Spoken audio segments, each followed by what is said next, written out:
जंगल की सांसें रात में थम सी गई थीं और उस अंधेरे में सिर्फ एक लालटेन की रोशनी थी जो मिट्टी के रास्ते को चीर रही थी। रात का सन्नाटा ऐसा था कि हर कदम की आहट दिल की धड़कन बन जाती थी। मालिनी, एक युवा पुरातत्वविद, अपने कंधे पर भारी बैग लिए हिमाचल के घने जंगलों में एक प्राचीन मंदिर की खोज में थी। उसका गाइड बूढ़ा गंगाराम लालटेन थामे आगे आगे चल रहा था। गंगाराम की आंखों में अनुभव की चमक थी, पर उसका चेहरा कुछ बेचैन सा था। मालिनी बिटिया, ये जंगल रात में बोलता है, सुनो तो जरा, उसने धीमे से कहा। मालिनी ने रुक कर कान लगाए। हवा में एक हल्की सी सिसकारी थी, जैसे कोई दूर से पुकार रहा हो। उसने अपने डर को झटका और कहा, गंगाराम काका, हमें वो मंदिर ढूंढना ही है। सुन चुके हो ना, उसमें छिपा है सोने का कमल, एक ऐसा खजाना जो सैकड़ों सालों से गायब है। गंगाराम ने सिर्फ सिर हिलाया, लेकिन उसकी आंखों में कुछ छिपा था। जंगल के बीच एक टूटी फूटी पगडंडी पर चलते हुए मालिनी को लगा कि कोई उनकी हर हरकत पर नजर रख रहा है। पेड़ों की छायाएं नाच रही थीं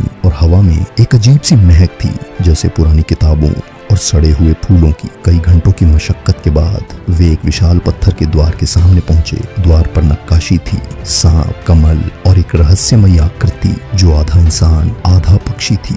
मालिनी की आंखें चमक उठी। यही है, यही वो मंदिर है, उसने उत्साह में चिल्लाकर कहा। गंगाराम ने उसे चुप कराया। बिटिया, जल्दबाजी मत करो, इस मंदिर में वो सब नहीं जो दिखता है। द्वार को धक्का देकर खोलते ही एक ठंडी हवा ने उन्हें घेर लिया। भीतर मंदिर की दीवारों पर नक्काशी चमक रही थी, जैसे उनमें कोई जादू बसता हो। बीच में एक सोने का कमल चमक रहा था, एक ऊंचे चबूतरे पर। मालिनी की सांसें तेज हो गईं। उसने आगे बढ़कर कमल को छूने की कोशिश की, लेकिन तभी फर्श हिलने लगा। काका, मालिनी चीखी, लेकिन गंगाराम गायब था। अचानक दीवारों से एक गहरी आवाज गूंजी। कौन है जो मेरी शांति भंग करने आया? मालिनी का दिल जोर जोर से धड़क रहा था। उसने देखा, नक्काशी में बनी आकृति जीवंत हो रही थी। वो आधा इंसान आधा पक्षी वाली आकृति अब हवा में तैर रही थी। उसकी आंखें लाल थीं।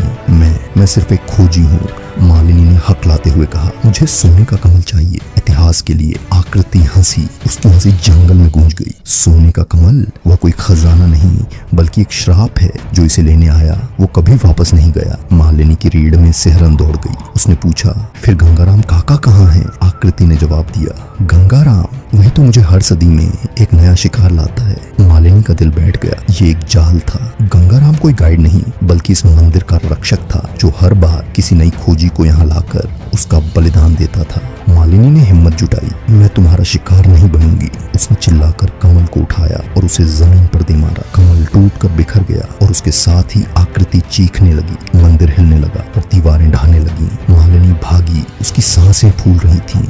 बाहर निकलते ही उसने देखा, गंगाराम जंगल में गायब हो चुका था। सुबह होने तक मालिनी जंगल से बाहर निकल आई, लेकिन उसके हाथ खाली थे। सोने का कमल एक मायावी खजाना था जो सिर्फ लालच को जगाता था। उसने पीछे मुड़कर देखा, मंदिर अब वहां नहीं था, जैसे कभी था ही नहीं। वापस शहर लौटकर मालिनी ने अपनी डायरी में लिखा, कभी कभी खजाना वो नहीं होता जो चमकता है, बल्कि वो जो हमें जिंदा रखता है। उस रात की स्मृति उसके दिल में हमेशा के लिए बस गई, एक ऐसी कहानी बनकर जो वो कभी किसी को नहीं बता पाई।